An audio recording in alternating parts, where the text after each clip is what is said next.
If you are working hard but still not changing your life, the problem is not your effort, it is not your discipline, and it is not your potential. But if you are here looking for motivation, quick answers, or a simple mindset shift that fixes everything, you can leave this video right now. Because this is not that kind of content.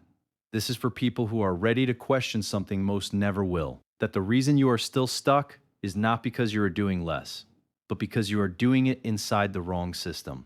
Why hard work doesn't guarantee results, and why most people stay financially stuck no matter how much they improve. So if you are still here, we begin. The illusion of effort.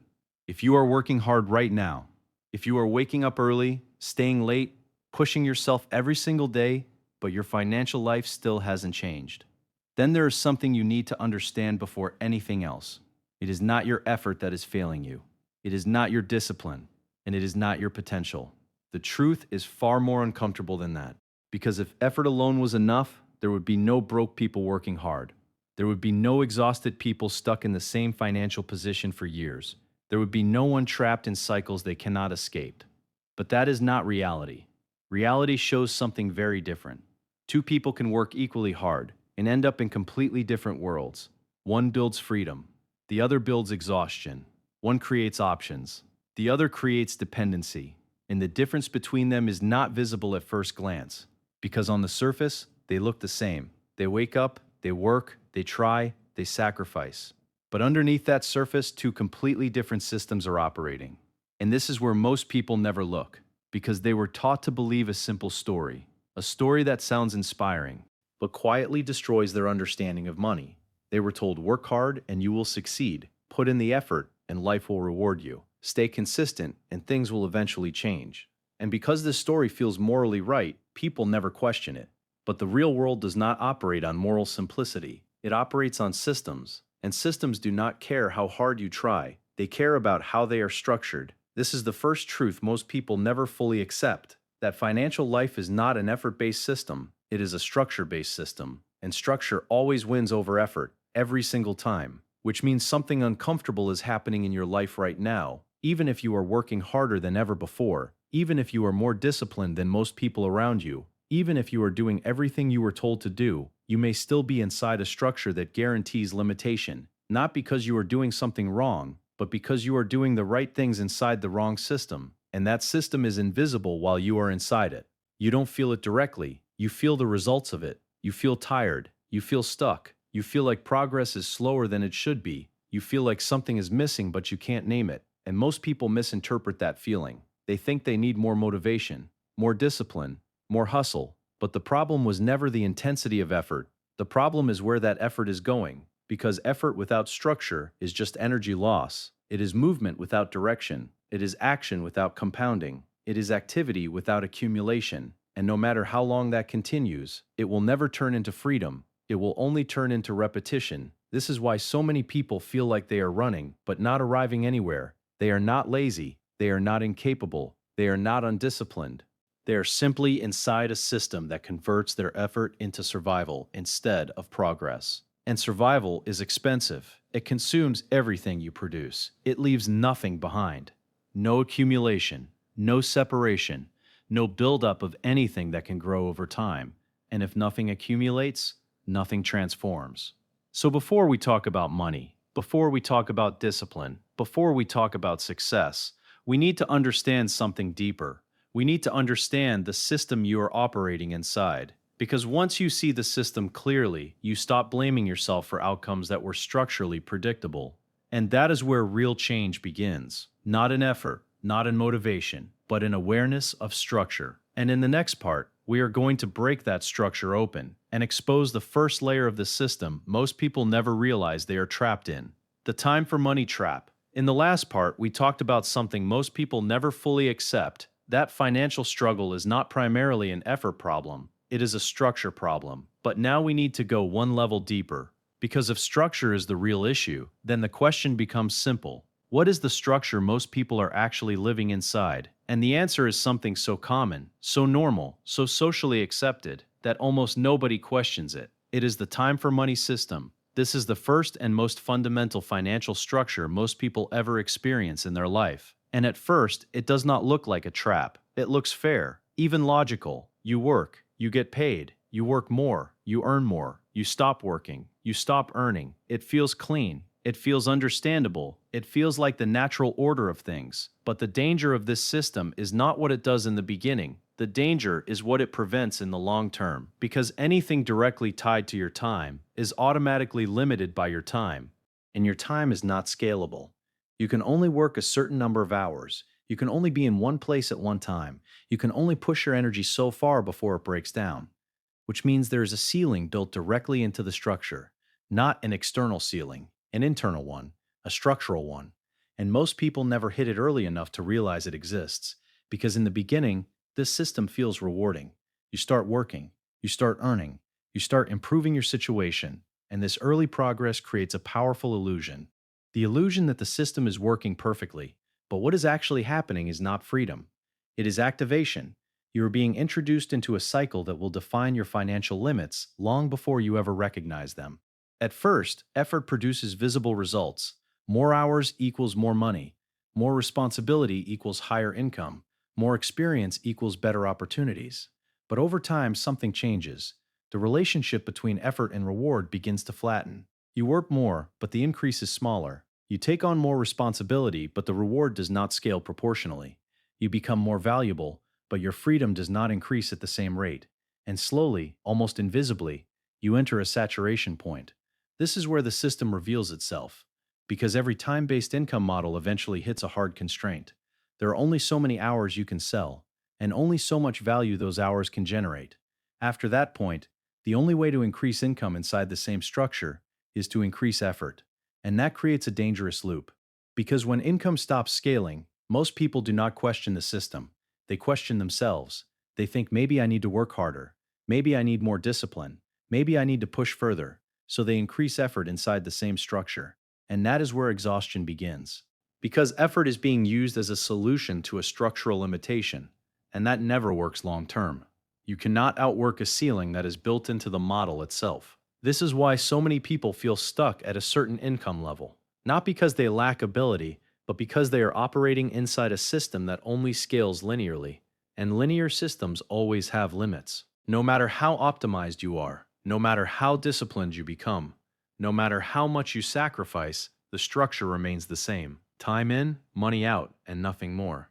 But here is where the real problem begins. Because most people never consciously recognize this ceiling, they feel it indirectly, as stress, as fatigue, as repetition, as the sense that no matter how much they do, their life does not fundamentally change.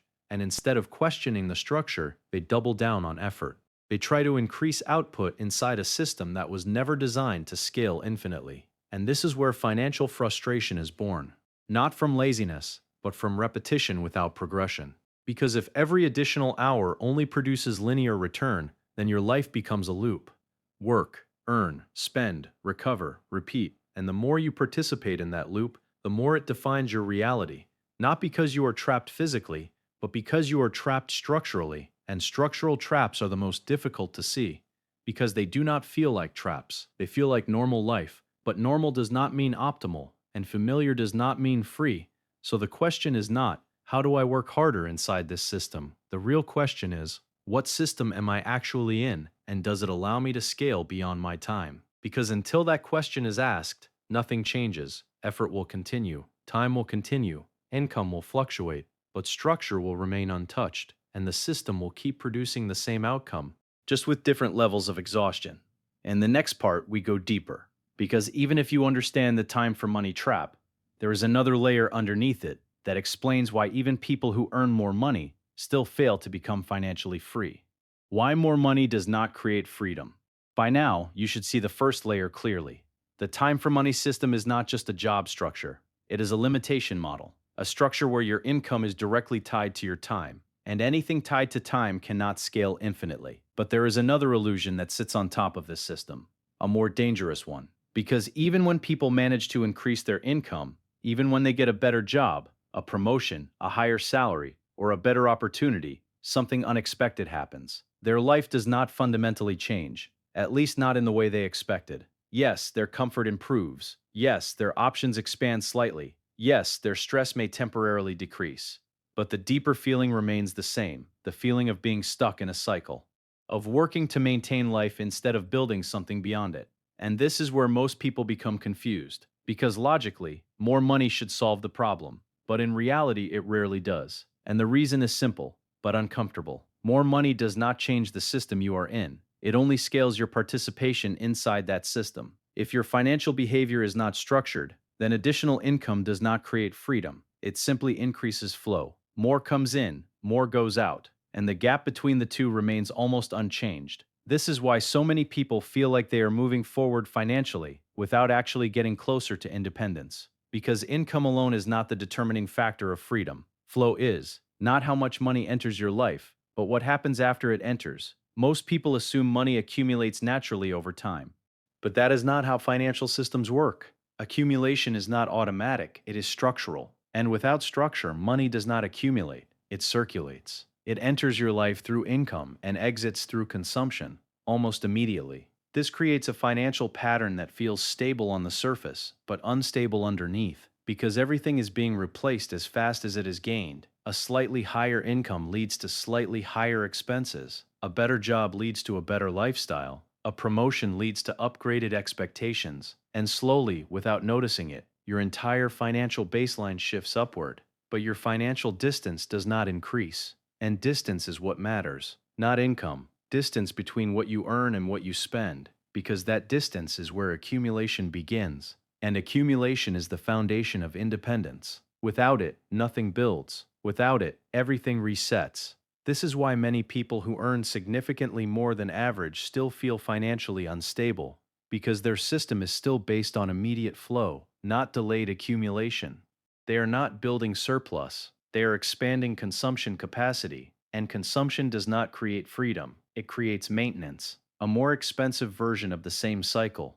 This is the middle layer of the trap. Not just working for money, but upgrading your lifestyle in parallel with your income, in a way that preserves dependency. And this happens automatically, not through conscious decisions most of the time, but through gradual adaptation. The human mind adjusts quickly to new levels of income. What once felt like luxury becomes standard, and what once felt optional becomes expected. This process is subtle, but powerful, because it removes the gap where financial independence could have been created, and instead replaces it with a smoother, more comfortable version of dependency. This is why financial progress often feels invisible, even when numbers are improving, because the structure underneath remains unchanged. And structure determines outcome, not effort, not income, not intention.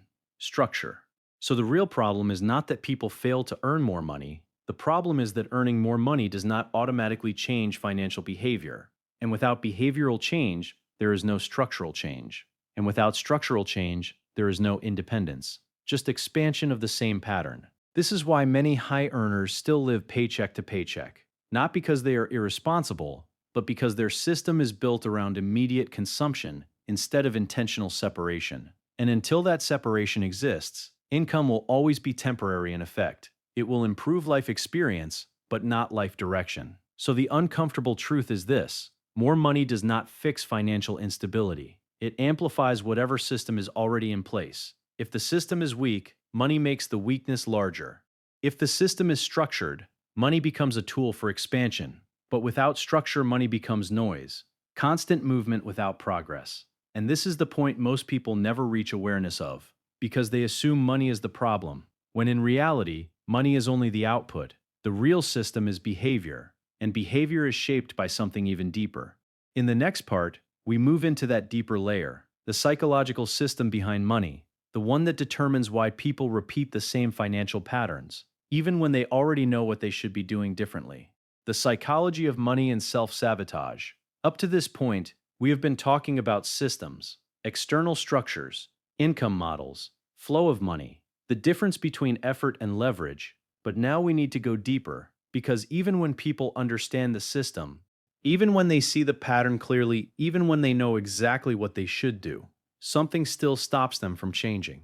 And this is where the real problem begins. Because financial limitation is not only structural, it is also psychological. At a certain level, money stops being just a resource. It becomes a reflection of behavior. And behavior is not always logical. Most people assume they make financial decisions based on rational thinking. But in reality, a large portion of financial behavior is emotional. People do not spend only because they need something. They spend because of how they feel in the moment. Stress leads to spending. Boredom leads to spending. Pressure leads to spending. Comparison leads to spending. Even identity leads to spending. And this is where the system becomes internal. Because now money is no longer just flowing through a structure, it is being filtered through emotions. And emotions do not follow long-term logic. They follow immediate relief. This creates a hidden conflict inside financial behavior. A conflict between what you know is correct and what feels correct in the moment. Logically, you may understand you should save more. You should invest earlier. You should reduce unnecessary spending. You should build long-term structure. But emotionally, the present moment always feels more important. And in most cases, the present moment wins, not because you are weak, but because the brain is designed that way. Immediate reward systems are stronger than delayed reward systems. This is not a flaw in intelligence, it is a feature of human psychology. But in a financial context, it creates predictable outcomes. Because every time short-term emotion overrides long-term structure, the system weakens slightly. Not in a visible way, but in accumulation over time. Small decisions, repeated consistently, begin to shape a financial reality that feels hard to escape, not because of one big mistake, but because of thousands of small ones, and most of these decisions feel justified in the moment. A small purchase feels harmless, a delay in saving feels temporary, a moment of emotional spending feels earned, but the system does not measure intention, it measures consistency. And consistency builds structure or destroys it. There is another layer to this as well, self-sabotage, but not in the dramatic sense people often imagine. Not complete failure, not destruction of progress, but subtle resistance to change. Many people unconsciously maintain their financial position because it matches their identity. If someone identifies as someone who deserves to enjoy life now, they may unconsciously avoid delayed gratification. If someone identifies as someone who deserves to enjoy life now, they may unconsciously avoid delayed gratification. If someone identifies as someone who deserves to enjoy life now, they may unconsciously avoid delayed gratification. If someone identifies as someone who is not good with money, they may avoid financial systems entirely, not because they lack knowledge, but because identity always seeks consistency, and identity is stronger than intention. This is why change often feels uncomfortable even when it is positive, because it creates internal conflict, a conflict between who you were and who you are becoming, and most people resolve that conflict by returning to familiarity, not because it is better, but because it is known. This is how self-sabotage quietly operates, not as destruction, but as return to default. Even when progress is happening, there is often a pull backward, toward old habits, old decisions, old emotional patterns, because they feel stable, predictable, recognizable, and the brain interprets predictability as safety, even when it is limiting. This is why knowledge alone does not change financial outcomes. You can understand exactly what needs to be done. You can watch, learn, plan, and analyze. But when emotional pressure appears in real time, behavior often defaults to old patterns. And this gap between understanding and execution is where most financial failure exists. Not in ignorance, but in inconsistency under emotional influence. This is also why discipline alone is often misunderstood. People think discipline is about forcing behavior, but real discipline is not force. It is awareness in the moment of decision. The ability to observe impulse without immediately obeying it. And most people never develop this consistently. Because life is fast, decisions are constant, and emotional triggers are everywhere. So instead of conscious decision making, people operate on autopilot. And autopilot always follows the easiest path, which is usually consumption over accumulation, relief over structure, emotion over logic. And when this pattern repeats over years, it creates a financial identity that feels permanent, even though it is not. So the real problem is not that people do not know what to do. It is that in the moment of decision, emotion overrides structure, and without intervention at that moment, no financial strategy survives. Because strategy exists in theory, but behavior exists in reality, and reality is where outcomes are decided. In the next part, we go even deeper, because beneath psychology, There is another layer that controls everything: identity. And once identity is understood, everything else begins to make sense: discipline, emotion, and the failure of consistency. At this point, you already understand something most people never fully realize. Money is not just a numbers game. It is not just about income. It is not just about effort. And it is not even just about psychology and isolation. It is about patterns that repeat over time. But there is still a deeper layer that explains why those patterns are so hard to break. Because even when people understand their financial behavior, even when they recognize emotional spending, even when they see their own self-sabotage clearly, they still struggle to change it consistently. And this is where discipline enters the picture, but not in the way most people think. Most people assume discipline is the solution to financial problems. They believe discipline means control: control over spending, control over habits, control over impulses. And in theory, this makes sense. If you could control every decision perfectly, you would eventually build financial stability. But in reality, discipline is not a constant state. It is a fluctuating capacity, because humans do not operate at the same level of mental strength at all times. There are moments of clarity, and there are moments of fatigue. There are moments of focus, and there are moments of emotional overload. And most financial decisions are not made in moments of clarity. They are made in moments of emotional pressure. This is where discipline begins to fail, not because it does not exist, but because it is not always available at the moment it is needed. And this creates a gap between understanding and execution, between intention and behavior, between what you know is right and what you actually do in real time. This gap is where most financial inconsistency lives, because consistency is not about having perfect discipline once. It is about maintaining alignment across hundreds of small decisions. And most people underestimate how many decisions they make every day that affect their financial trajectory. Not big decisions, but micro decisions. A purchase here, a justification there, a delay in action, a small emotional response. Each one seems insignificant on its own, but over time, they accumulate into a pattern, and that pattern becomes a financial identity. This is why discipline alone is often not enough, because discipline requires constant activation, and constant activation is not sustainable under emotional load. So when emotional pressure increases, discipline weakens, and behavior returns to default patterns. Not because the person does not care, but because systems that rely on willpower alone eventually collapse under repetition. This is where most people misinterpret their own behavior. They assume failure means lack of discipline, but in reality, it often means lack of structural support for discipline. Because discipline is not just a personal trait, it is also an environmental outcome.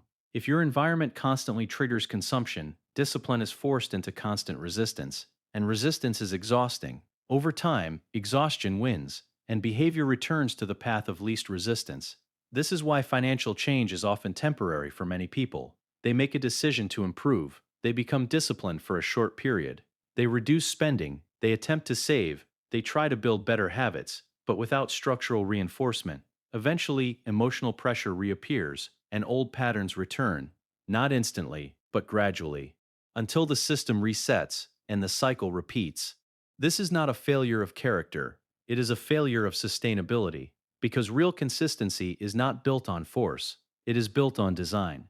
A system where correct behavior is easier than incorrect behavior, where good decisions are default, not forced, and without that design, every financial improvement becomes temporary. Because discipline cannot carry long-term transformation alone, it can initiate change, but it cannot sustain it indefinitely without structure. This is also why many people feel frustrated with themselves financially, because they experience cycles, periods of motivation, periods of discipline, periods of progress, followed by regression, and they interpret this as personal weakness, but it is actually system instability. A system that is not reinforced will always drift back to default behavior, and default behavior is usually shaped by emotion, comfort, and repetition. So the real issue is not whether you can be disciplined, the real issue is whether your system supports discipline when motivation disappears. Because motivation always disappears. And discipline alone is not designed to operate in isolation forever. It needs reinforcement, structure, constraints, and systems that reduce the need for constant decision making. Without that, every financial improvement remains vulnerable because it depends on your mental state. And mental states are not stable over time, they fluctuate. which means any system built on emotional stability is inherently unstable itself. This is why consistency is more important than intensity, because intensity is temporary, but consistency compounds. Even small, consistent actions create structural change over time, while large, inconsistent actions create cycles. And cycles do not lead to freedom, they lead to repetition. And repetition is the hidden enemy of financial progress, because it feels like movement, but produces no direction. So the real challenge is not becoming more disciplined in moments of motivation. It is designing a life where discipline is not constantly required at full strength. A life where correct decisions are built into the structure itself. Because when structure supports behavior, consistency becomes natural, and when consistency becomes natural, financial progress becomes inevitable over time. In the next part, we move into something deeper than discipline. We move into identity, because identity is what ultimately determines whether behavior stabilizes or collapses back into old patterns. Identity, structure, and the end of internal conflict. Up to this point, everything has been building toward one central realization. Financial struggle is not just about effort, it is not just about income, it is not just about discipline, and it is not even just about psychology and isolation. It is about something deeper than all of those combined. It is about identity, because at some point, every financial decision stops being just a decision. It becomes an expression of who you believe you are. And this is where most people remain stuck for years without realizing it. They try to change their financial situation by changing actions. They try to save more. They try to spend less. They try to become more disciplined. They try to follow better strategies. But none of these changes last long if the underlying identity remains the same. Because identity always pulls behavior back toward consistency, not toward progress, toward consistency with the past. If you see yourself as someone who struggles financially, then even improvement will feel temporary. Because deep down, there is an internal expectation that things will return to normal. If you see yourself as someone who is not good with money, then every financial system you try to build will feel unnatural. And anything that feels unnatural is difficult to sustain. Not because it is wrong, but because it conflicts with identity. This is why so many people experience cycles in their financial life. Periods of improvement followed by regression. Not because they lack knowledge, but because their identity has not shifted. They temporarily change behavior, but they do not permanently change the internal model of who they are. And eventually, identity wins. This is the invisible force behind self-sabotage. Not a dramatic destruction of progress, but a quiet return to familiar patterns. Because the brain always prefers what is known over what is uncertain, even when what is known is limiting. So when someone begins to change their financial behavior, there is often internal resistance, not from the outside world, but from within. A feeling that something is not normal, a feeling that saving feels restrictive, that discipline feels uncomfortable.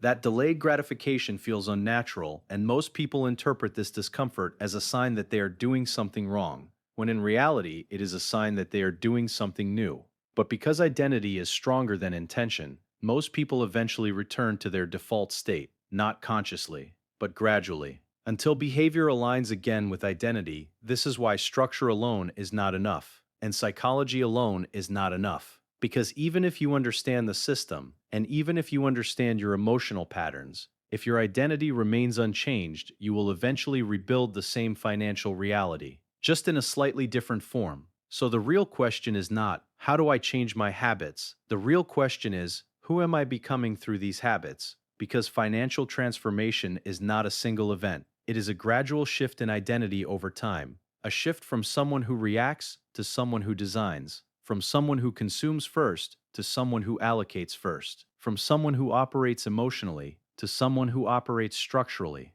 And this shift does not happen instantly. It happens through repetition, through consistent behavior that slowly replaces old identity signals. Every time you choose structure over impulse, you reinforce a new version of yourself. Every time you delay gratification, you weaken the old identity of immediate consumption. Every time you think in terms of systems instead of reactions, you move further away from the old cycle and closer to something more stable, more controlled, more intentional. But this is not easy in the beginning, because identity does not change quickly. It resists, it pulls back, it tries to restore equilibrium, which is why most people underestimate this process. They expect rapid transformation, but identity shift is slow, almost invisible at first, but powerful over time.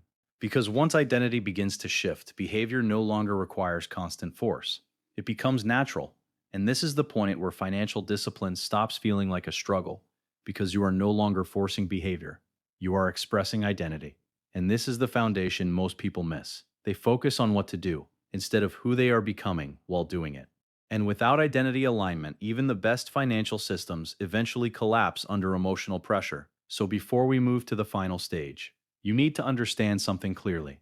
Everything we have discussed so far, time for money systems, income limitations, consumption cycles, emotional spending, discipline failure, structure and leverage, all of it is only stable when identity supports it. Without identity alignment, every system eventually breaks. In the next part, we are going to bring everything together, not as separate ideas, but as one complete structure, and we will define what it actually means to exit the cycle permanently. At this stage, something important should already be clear. You are not stuck because of one single problem. You are stuck because of a system that reinforces itself at every level. Effort keeps you inside it. Income increases, scale it. Emotion stabilizes it. And identity repeats it, which means that escaping it cannot come from a single change. It requires a different way of operating entirely. And this is where leverage becomes the dividing line between two types of financial reality. Most people are taught to think in terms of effort: work more, earn more, push more. But effort is linear, and anything linear eventually reaches a ceiling. Leverage is different. Leverage is the ability to produce outcomes that are not directly tied to your time or energy. It is the point where your actions begin to extend beyond your immediate input. And this is where financial life begins to split into two directions.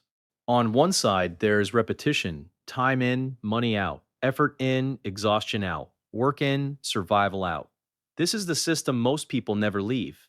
Not because they are incapable of leaving it, but because it is the default structure they operate in without questioning it. On the other side, there is expansion, where effort is not consumed immediately, but stored, multiplied, or transformed into something that continues producing value over time. This is where leverage begins to operate. But leverage is not just a financial concept, it is a structural one. It changes the relationship between time and outcome. Instead of being directly proportional, they become decoupled. And once that decoupling happens, the entire financial equation changes. Because now, output is no longer limited by hours worked, it is limited by systems created. And systems behave differently than effort. They compound, they scale, they continue operating even in your absence. But here is the part most people misunderstand. Leverage is not immediate. It does not feel rewarding in the beginning. In fact, it often feels like nothing is happening at all. Because unlike linear effort, there is no instant feedback loop. You are not rewarded immediately for your time. You are building something that may only show results later, and this delay is where most people quit. They return to linear thinking because it feels safer, predictable, understandable.